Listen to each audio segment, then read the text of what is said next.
Syederalun Panglima Divisi Infanteri 1 Kostrad, Majen TNI Bobi Rinal Makmun meminta maaf karena membatalkan pengobatan alternatif Ida Dayak di Gor Madiviv 1 Kartika Kostrad Cilodong, Depok pada Senin 3 April 2023.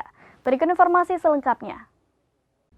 Syederalun Panglima Divisi Infanteri 1 Kostrad, Majen TNI Bobi Rinal Makmun meminta maaf karena membatalkan pengobatan alternatif Ida Dayak di Gor Madiviv 1 Kartika Kostrad Cilodong, Depok pada Senin 3 April 2023. Bobi menjelaskan ribuan masyarakat yang hadir begitu antusias mengerubungi Ida Dayak yang tiba di lokasi sekira pukul 16:45 waktu Indonesia Barat. Dikarenakan petugas dari Satuan Provos dan Polisi Militer yang mengawal kedatangan Ida Dayak tak mampu mengkontrol masyarakat yang ingin berobat. Mereka berdesak-desakan mendekati Ida Dayak yang dikawal petugas militer.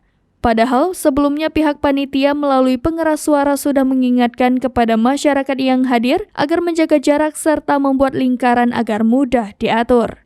Bobi mengatakan pihaknya akan melaksanakan evaluasi menyeluruh jika pengobatan alternatif itu kembali digelar. Untuk mencegah membludaknya pasien yang datang, ia pun nantinya tak akan menginformasikan acara tersebut kepada masyarakat melalui media sosial. Demikian informasi terkini Syederalun, saksikan terus berita lainnya di kanal YouTube Serambi News, website dan Facebook serambinews.com.